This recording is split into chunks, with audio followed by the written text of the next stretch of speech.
Hi everyone, it's Donna Stellhorn, your practical astrologer, here to talk to you today about the tarot. And that is, I want to give you a heads up of what 2023 has to offer you, but using the tarot. And that is because I am also announcing my new tarot course is available. And so I wanted to show you a little bit about how I read the tarot and specifically give you information for 2023. Okay, Scorpio, your outlook for 2023 starts with the King of Pentacles. Really good start right out of the gate.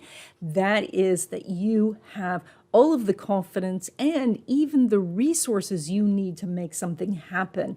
And so this is very much of you being in charge, as we see that you are covered in this abundant energy, that you are quite protected. There is a wall behind you, and you're a king. So it's basically you have the confidence and you have the knowledge of how to make what you want happen.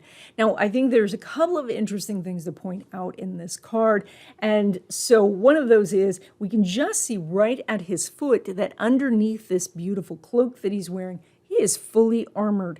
That means that you can take more risks, that you can weather the storm.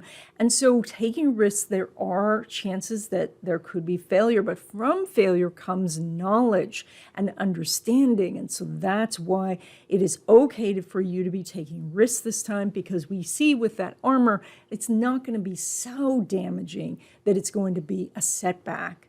Now, additionally, his cloak is really covered with grape leaves, lots and lots of this energy of joyful celebration and, something that's delicious, And so that is enjoy yourself, have a good time. If you are bogged down by all of the news cycle, etc., and, everybody catastrophizing what's going to be happening, it's time for you to live in the present moment and see that you do have abundance around you, that you're doing really well here. So, and then you also show here that you have your foot on this sort of animal. This could be like a fox or a bear or something. And so this is a reminder that you have conquered things in the past and you will conquer things in the future. So if there is something that you need to overcome, this is the year to do it.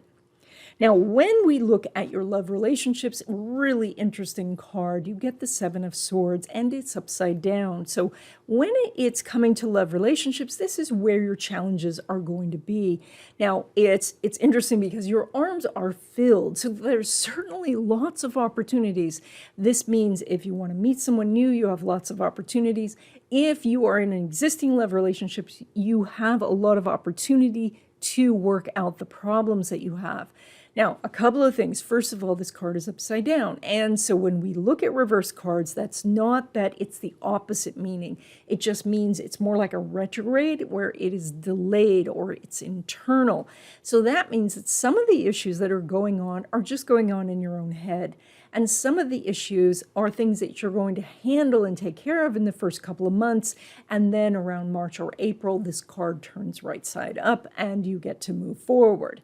So, but initially, you're really looking at the past.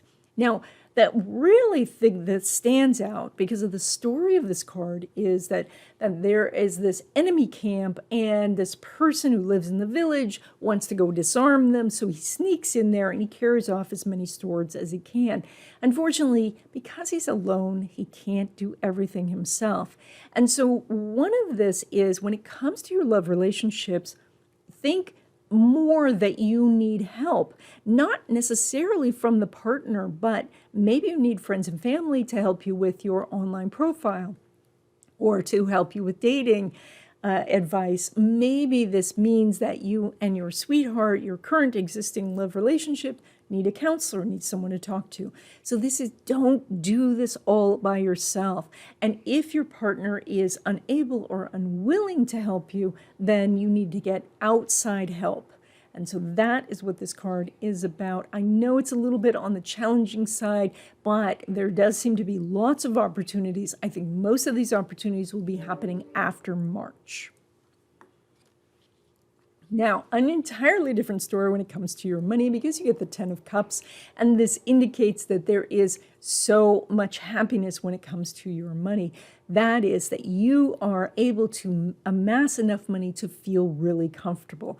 This is not a feeling, that you're a billionaire, but this is where you're happy, your partner's happy, the kids are happy, there's a house, there's a sense of stability happening. And so that is very important. It also says that the abundance or the prosperity is coming from multiple sources. So we see that in the rainbow that's happening, and also the different cups representing different areas of your life. So that is that, maybe you have a job, but you don't have to go into the office, or when you do go to the office, you really like the people. Maybe you have multiple sources of income. I think that that's quite likely that, together you have some passive income sources, you have some active income sources, and together it's pulling together this really abundant life. So I think this card is fantastic. I think this is a great way to look at your 2023 money as something that's going to be abundant. Stay in that present moment, live in gratitude. I think you're going to have a very prosperous year. Learning to read the tarot is a great skill to have. With this course, you would learn how to give accurate readings, make better decisions, and to create a business that helps others. This course has more than 100 videos that teaches you how to enter the card itself and really feel that information, to really be part of what's going on so you don't have to memorize a book. Check out the link in the description to get more information.